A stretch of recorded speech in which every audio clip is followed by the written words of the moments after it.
Okay,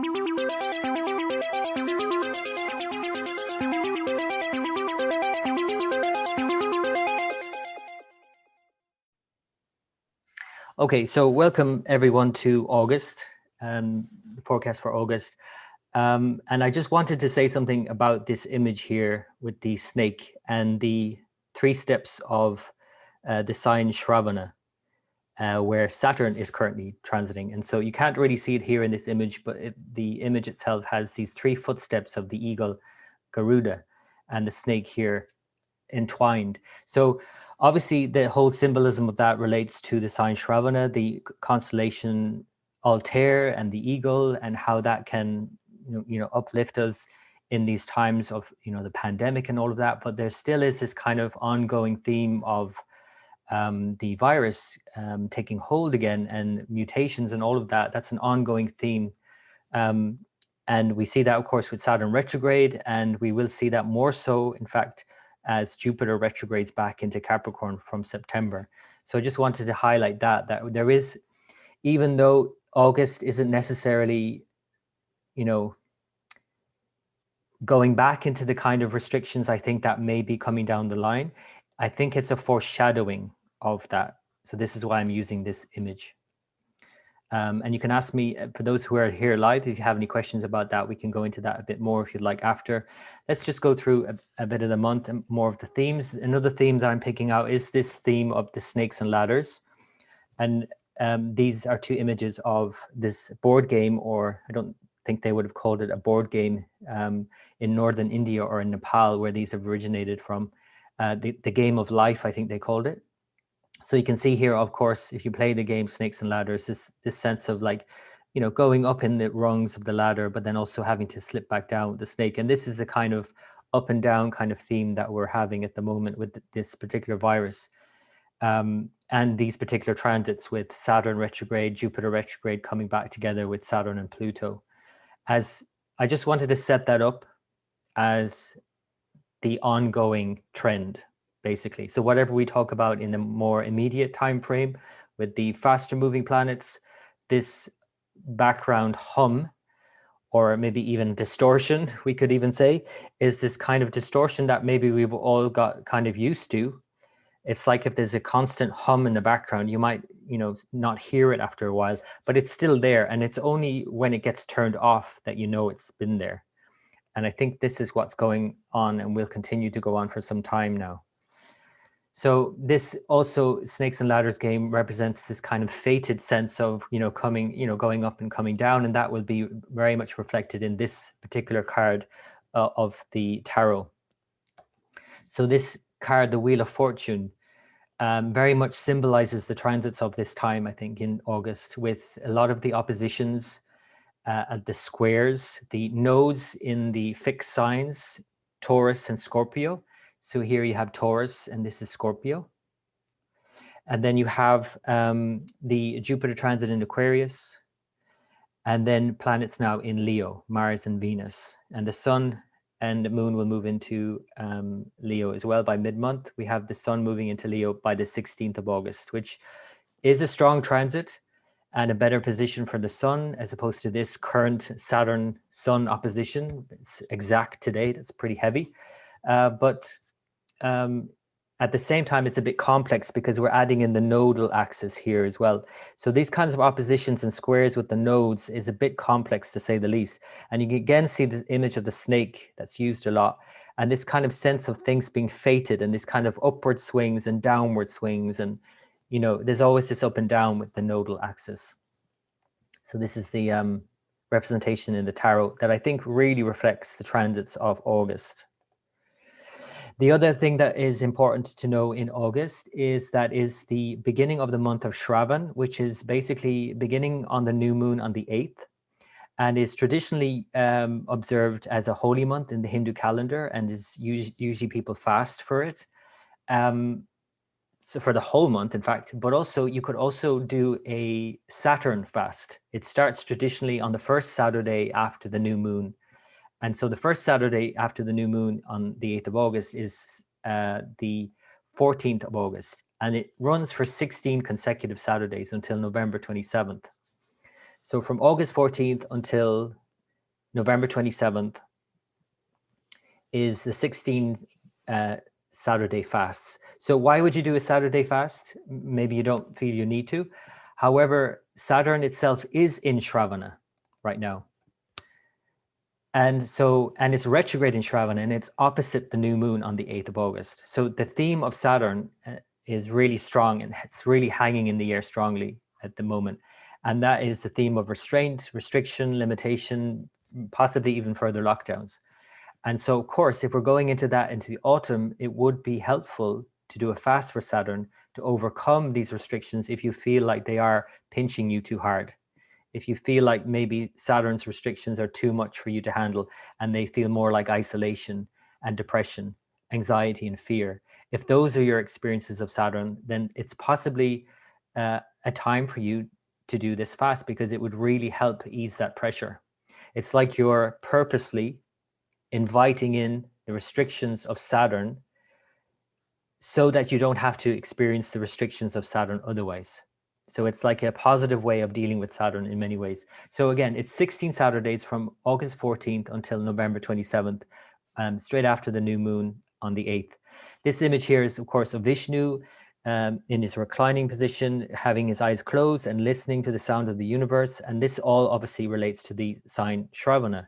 Vishnu rules the sign Shravana. So the fact that Saturn is in Shravana, again, opposite this new moon upcoming for this lunar month of Shravan, is highly significant in terms of dealing with Saturn right now. And I think we could all do with a bit of remedy. So the new moon, here it is on the 8th. The new moon is at 22 degrees of Cancer. It's in Ashlesha, what I call the regenerating one.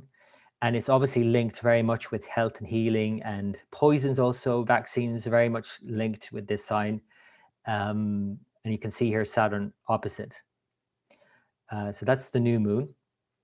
And because it's Saturn opposite, of course, as well, and for the whole month, we're going to have this flavor of Saturn in a big way.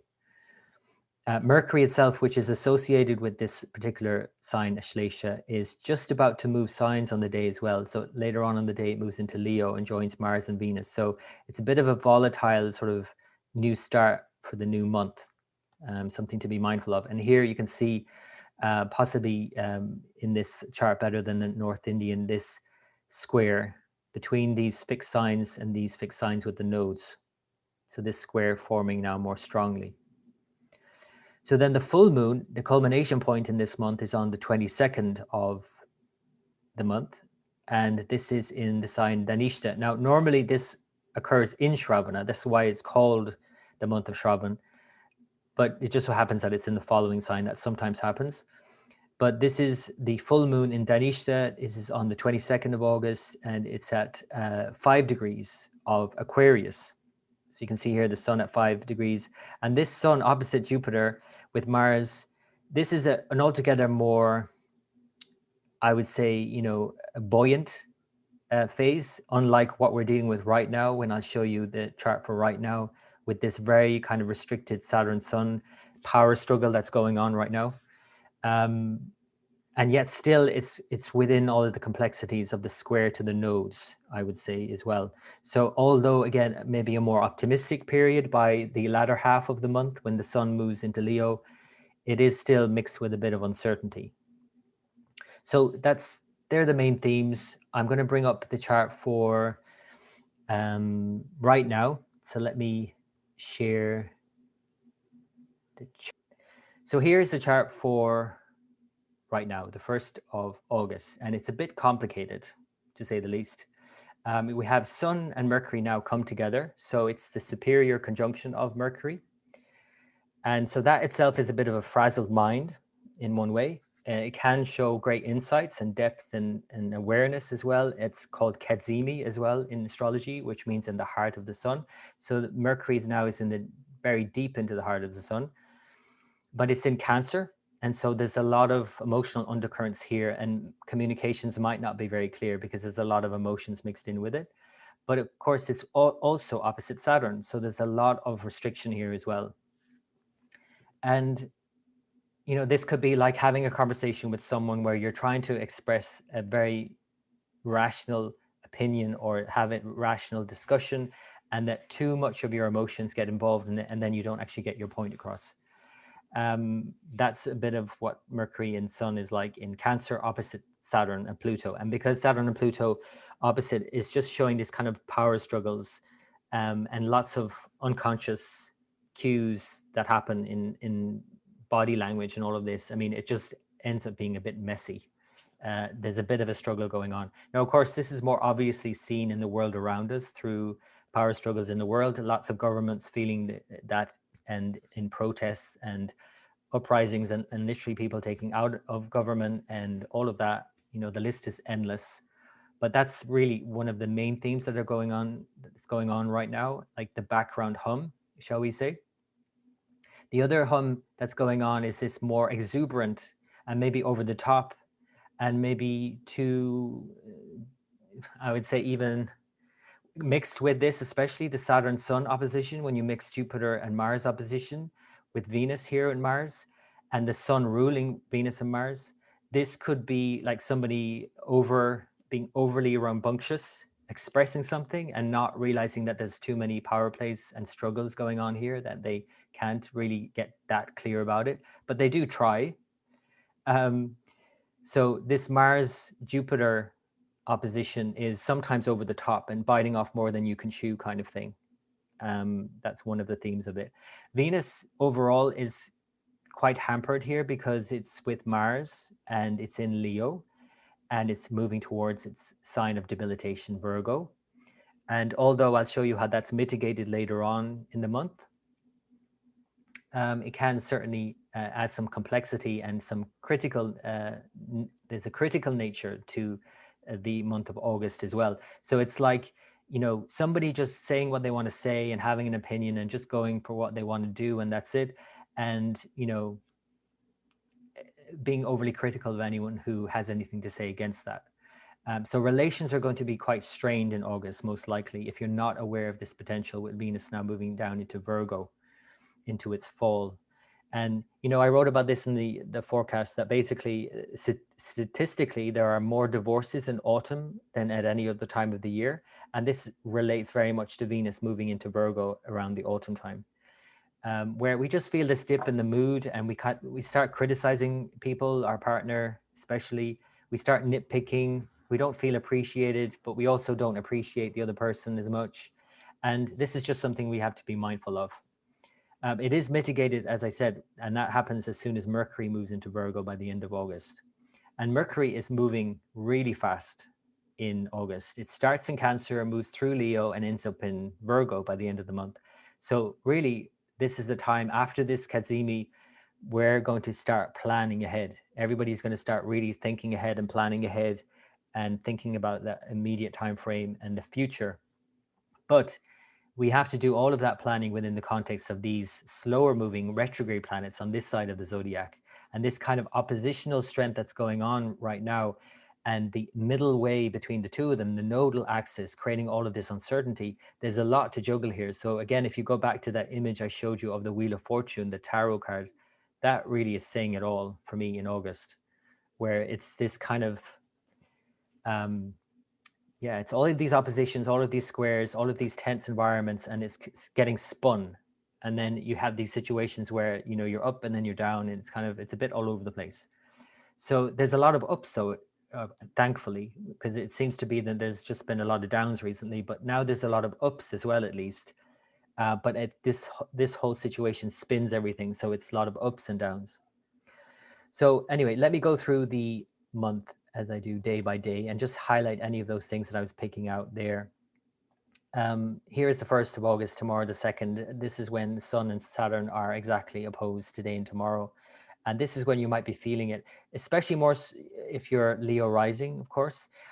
Capricorn might not be feeling it so much in terms of a drain. In fact, they might even feel invigorated by this in many ways, but it's still a power struggle. But Sun and Leo individuals will certainly be feeling the restraint from this.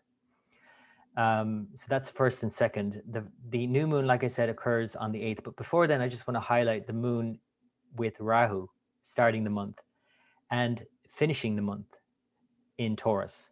So it's exalted in Taurus, which is nice, but it's adding so much complexity with the Rahu beginning and end of the month that it's again churning these issues up. And by mid-month, it's with Ketu as the sun moves into Leo. So there's a bit of a volatile period by mid-month as well, by August 16th. That's just something to be mindful of as well. I am conscious of my battery power about to die. So obviously, just please let me know when that happens, and then I'll cut that off and have to use my other microphone. Hopefully it'll work better this time. So let's move it forward day by day, and we'll see how this shifts now into the new moon. You can see the moon here moving into the sun sign. So by the 8th, we have the new moon. So you can see here, new moon at 22 degrees of Cancer, opposite Saturn, Pluto, and Mercury just about to move. And so this is what creates this kind of, it's a bit of a bump in the road. And that's something to be mindful of around the new moon and this new start. So then pretty soon after that, we have Venus move into Virgo on the 11th of August. So you can see it here with the moon moving into Virgo. Now, Venus in Virgo, like I said, it's in its fall. It's debilitated. It's not happy there. We might not be as happy. We might be more picky. It's a good time into the autumn months to make lists for sure and to improve our lives, to get organized and manage things. But when we try and do that with our relationships and we try and manage other people, that's when problems begin. Venus doesn't like being in Virgo because managing other people is well, a waste of energy in many ways. If you want to be happy with your partner, you don't want to manage them, you want to appreciate them. And this is what's possible even during Venus in Virgo, but it's more possible when Mercury moves into Virgo by the 26th. So between the 11th and the 26th, I would say be very mindful of being critical of another person or being self-critical. That's another possibility here. And you can assuage a lot of the fallout that can occur from this debilitation. Now, the fact that Venus is going into debilitation in August and then Jupiter is going into debilitation in September until November means that there is going to be a dip in the mood and then a dip in morale subsequently. So we do have to be mindful of that and mitigate it as best we can. And there are mitigating factors always. There are always things to help us out. And as long as we're aware that Venus is a very short-term transit, it's only until the 5th of September. Jupiter even, it's quite a short-lived transit. It's from the middle of September until the end of November. It's not that long. There are mitigating factors there also. I'll talk about that more next month. So as long as we're aware of that, we won't get too bogged down in that. And Venus in Virgo is not getting too bogged down in details. So that's on the 11th, from the 11th. The next major change that happens is on the 16th when the sun moves into Leo. At that time, moon will join Ketu in Scorpio. And so it's re-triggering that whole nodal axis again and all of these issues around resources and supply chains and vaccines and so on and so on. And all of these unknowables and unforeseen circumstances and uncertainties that we're all dealing with. And all of the fears are Taurus and Scorpio. But Sun has now moved into Leo. And although it's initially a weak position or a transition, it's going to take a couple of days to settle in. So by the 18th, it's certainly settled into Leo and opposite Jupiter. So this is a much more positive situation despite the uncertainties and restrictions. And despite the complexities and the Venus in Virgo kind of mood dip, I would say. This is a more, I would say, Mars and Sun and Mercury coming together exact degree by the 18th and 19th is more of a time to state your case than it is trying to get on with people. Because Venus, you can see here, is weak, and then Mercury, which rules Venus's sign, is exactly conjunct Mars by the 18th and 19th. So this is a heated situation. So if you need to clear the air, it's a great time for that. It's not necessarily the best time to get on with everyone. It's not a diplomatic time at all. You can obviously try and you can mitigate it and you need to, but it's probably a better use of the energy is to go for something you want, make something happen, be more productive, feel the energy, the surge, and do it. But again, be mindful of your relations that you don't want to burn bridges, is what I would say. So that's the 18th, 19th. The next thing to happen then, of course, is the full moon, like I mentioned, on the 22nd, which is with Jupiter. And unlike the last full moon with Saturn, this is with Jupiter. So this is also a lot more buoyant, despite everything else that's going on. You have Sun opposite, of course, Mars, Mercury opposite Jupiter, Mercury moving towards its exaltation sign in the following days. This is all more positive. And so, of course, this allows us to achieve more balance, or the possibility of achieving more balance is there between Leo and Aquarius, these two areas of our life. And in general, of course, that's governments and the people, innovations, moving society forward, all of these things. Jupiter is a more hopeful place here, although to move forward, we're going to have to go back quite a few steps, of course, because Jupiter is retrograding back into Capricorn. So we might be very aware of the ideas and the ideal situation here not being very clear. And in fact, needing to go back to the drawing board in many ways. So that might be more clear to us around this full moon. Another thing I want to point out around this full moon, a couple of days before on the 20th, is Uranus is stationing retrograde in Aries. So this is showing we're having to go within and make some internal adaptations to the external changes that have been going on for some time now. Every time Uranus goes retrograde, of course, that is what we need to do. And the changes are more sporadic and more explosive in Aries, of course. And so that's something to be mindful of now, that we have to kind of make some internal adjustments to those with Uranus. So the moon joins Uranus then. It might be something that you're tuned into or not around the 26th. Mercury has then moved into Virgo, as I said, and that's definitely a boost for Venus. So it's helping Venus out enormously. It's a mitigating factor here. And it's like having a conversation that you need to have in a more rational way and talking things out, So maybe we don't need to break up. Maybe we just need to talk, have a rational discussion. That's, worst case scenario. Of course, I'm not suggesting in any way that people break up, but like I said, it is the most common time of year for people to, if they are going to break up, to break up. So at very least, it's maybe just having a very frank discussion about something, not being critical necessarily anymore, just being very rational and analytical about it, and just sitting down and hearing both sides of the argument and all of that. So that's Mercury in Virgo. And this points to really the next few months of dealing with our life more practically anyway, because Mercury now is going to move through Virgo, slow down by the end of Mercury or Virgo.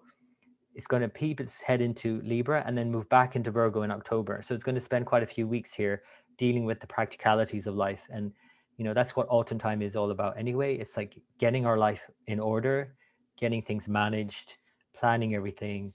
So all of that's great in terms of Mercury, but it's just Venus doesn't really like this whole process. It doesn't enjoy it so much. It gets a bit bogged down in the red tape. So that's Mercury. And then, like I said, Moon will join Rahu for the end of the month to finish out the month with Rahu and those themes of Rahu and all of those familiar themes at this stage, I would say, for most of us, and the uncertain themes of their nodes, again, in the square to these planets here. So there's some strengths for sure in August. There's some complexities for sure and some volatility, because the other thing to say that's happening from the middle of August is that Mars is going into combustion.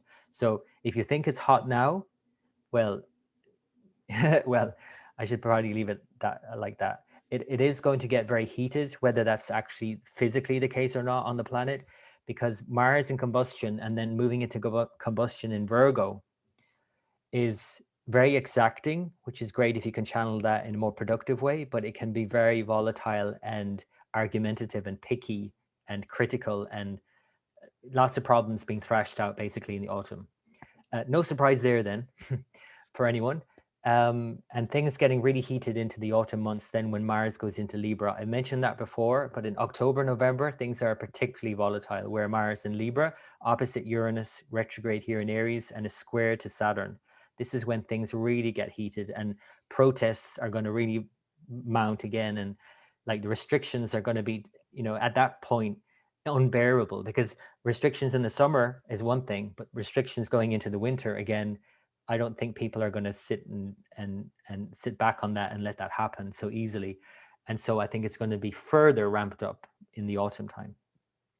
So anyway, that's further into the autumn. I'll talk about that in future episodes. But if you have questions, for those who are here live, I'll be happy to answer any questions. And for everyone else who's watching the playback, wishing you all the very best for the month ahead. And until next time.